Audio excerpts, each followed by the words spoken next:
Bien, ya regresando nuevamente a esta parte del espacio y lo que tenemos para esta noche, a propósito de algo que ha sido una preocupación, añadido o agregado a la situación del COVID-19 y esa nueva ola que aparentemente se ha renovado. Hay un tema interesante que es bueno tratar sobre el aspecto de la viruela del mono y hemos invitado precisamente para la noche de hoy a una persona, un especialista conocedor de la materia en la infectología, el doctor David de Luna. Doctor. ¿Qué tal, Jordi? Buenas noches. Muchas gracias. Gracias. Sí. Qué bueno que nos ha dispensado su tiempo. Sí, no, yo siempre para esto. Complacido en colaborar contigo. Doctor, ¿por qué se interesó usted en la infectología? ¿Qué le llamó la atención? Bueno, de la infectología en ese momento, cuando yo me fui por la infectología, uno de los factores era que en ese tiempo había muy pocos especialistas en el área. Entonces era un campo que incluso para otros médicos era un poco oscuro e incluso de poca motivación para muchos de irse por ese lado porque mucha gente no le veía el peso. Entonces para mí yo entendí que sí había terreno donde otros no lo estaban viendo. Indagando. Indagando y entonces me fui por ahí y precisamente muchas ideas que me hice en el tiempo que yo era estudiante, de cosas que podía yo colaborar y hacer ahora a la fecha, muchas de ellas son realidad, como por ejemplo que hay una filial norte de la Sociedad Médica de Infectología, como que el infectólogo ya puede ser un médico no solo de condiciones muy especiales, sino que puede ser un médico que empieza desde las enfermedades más básicas hasta llevarlo a lo complejo, que el infectólogo tiene mucho que enseñar sobre materia de resistencias bacterianas y se ha logrado mucho terreno como eso, y que incluso que los antibióticos se han visto como medicamento de usos especiales, no como de un medicamento de uso cotidiano. Genérico. Y precisamente, aunque ese es el reto más importante, pero hemos hecho algunos pasos que gracias a Dios y también al centro que elegí donde elaborar, que es el HOMS, yo he podido incursionar en muchos de esos aspectos. ¿Cómo estamos a nivel de investigación? Porque yo creo que tiene mucho que ver esa rama de la medicina. Sí, sí tiene mucha conexión que ver con la investigación. En nuestro país se dan algunos pasos, hay algunas investigaciones, yo he colaborado en algunas, tengo algunas publicaciones que he hecho en materia de resistencia bacteriana, pero falta muchísimo por hacer, porque cuando tú sales fuera del país a codearte con otros, sí.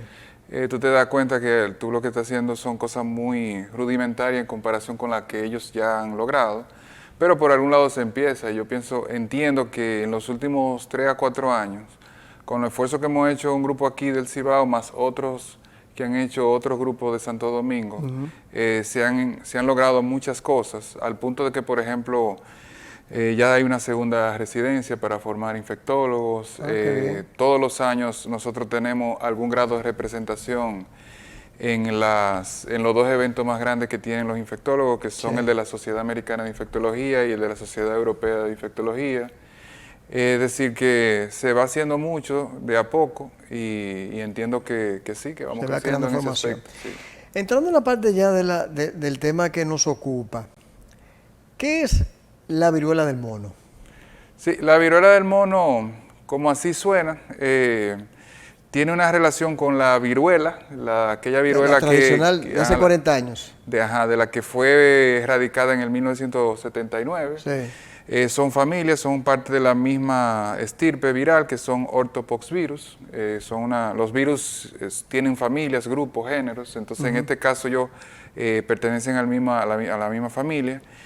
Y evidentemente sucede que es un virus que provoca lesiones en la piel, ampollosas, provoca lesiones rash o exantemas que van evolucionando, que el paciente va teniendo fiebre y una serie de síntomas. Tradicionalmente no habíamos escuchado mucho sobre eso porque la mayoría de los brotes ocurrían en la parte central de África un poco en la Congo, parte, sí. un poco en la parte oriental, y entonces quizá uno no escuchaba mucho. Los brotes que sí ocurrían, por ejemplo, en Occidente, tenían que ver mucho con personas que habían viajado precisamente de Nigeria, del Congo y eso, y que habían tenido contacto con animales salvajes. Sin embargo, la historia cambió un poco o mucho ahora en el 2022, donde ocurre este gran brote, donde incluso todavía no se sabe exactamente cuál ha sido la conexión, es decir, de dónde... La causa. La causa, el origen, real. qué fue lo primario. Okay. No se sabe exactamente lo que pasó. E incluso lo que nunca se había encontrado era ese contacto de persona a persona tan importante, que se vio ahora, Sí. En otros brotes no había ocurrido. No había ocurrido. Así. Pero ¿por qué del mono? ¿Es por una investigación en los años 50 donde había un centro específicamente de animales de este estirpe? ¿Fue así la realidad? No, tiene que ver igual. Los simios tienen una serie de virus o variantes de virus que se parecen mucho a lo que nos afecta. Por ejemplo, en el caso del VIH, sí. hay un virus que afecta a los simios con las mismas características. Incluso hay teoría conspirativa de que quizás fue el mismo virus que brincó. En el caso de la viruela, es un virus igual, pero que afecta a los simios y no nos afectaba a nosotros con la importancia que nos está afectando ahora. Entiendo. ¿Y cuáles serían los síntomas específicos que aquel que nos está viendo pudiese decir, bueno, si está ocurriendo es porque se está dando ese virus en alguien? Sí, los síntomas generalmente son, primero es bueno tener pendiente de que está muy alejado de lo que es la viruela humana, ¿verdad? Pero cuando en el sentido de los síntomas y la mortalidad y la gravedad. Ok. Porque si entramos a Google y empezamos a buscar, nos va a dar un terror porque realmente era mortal la viruela. Incluso es legendaria porque hay casos reportados de hasta 700 años antes de Cristo. Sí, claro. Y obviamente arrasaba con poblaciones. Sí. Pero no es el caso en ese sentido. Lo que sí ocurre... la letalidad es muy alta. Bueno, como... Pues sabemos ya la viruela normal, porque ya sí. esa es más que conocida. Pero en el caso de la viruela del mono, y escúchame que le haga la interrupción y quizás haciéndole dos preguntas en una, ¿la letalidad es muy alta? No, la letalidad es bajitísima. Si miramos las estadísticas, no podemos confundir, porque la letalidad... reportada de 10%. 10% ahora en estas condiciones, en este momento de la humanidad es alto, pero estamos hablando de países muy pobres que son los que reportan la mayoría de los casos. Sí. Sin embargo, de los 5.000 casos que se reportaron en este brote del 2022, no hubo mortalidad. Ya. Pero todo eso pasó en los países desarrollados. Estamos hablando de Estados Unidos, Europa, creo que hubo un caso en Argentina, pero ninguno falleció. Es decir, que la mortalidad y la letalidad son muy bajitas. Volviendo de nuevo a la pregunta, los síntomas específicos. Sí, los síntomas, aquí entonces el paciente desarrolla primero una lesión en unas máculas en la piel, o pápulas, son como un sarpullido para ser más común. Y entonces luego de ahí van saliendo algunos brotes de vesículas. El paciente también puede presentar dolor de cabeza, fiebre y malestar general. Ha habido algunos casos que presentan que ese dolor de cabeza se puede convertir en una inflamación cerebral, como una encefalitis, ya muy esporádicos. Básicamente ese fue uno de los casos que se complicó de los 5.000 que se reportaron. Entiendo. Pero después de ahí todos han sido autolimitados, es decir, que sin tratamiento muchos de ellos se han resuelto y los pacientes van a casa sin inconveniente. ¿Y cómo se produce entonces el contagio? ¿Y cómo evitar el mismo?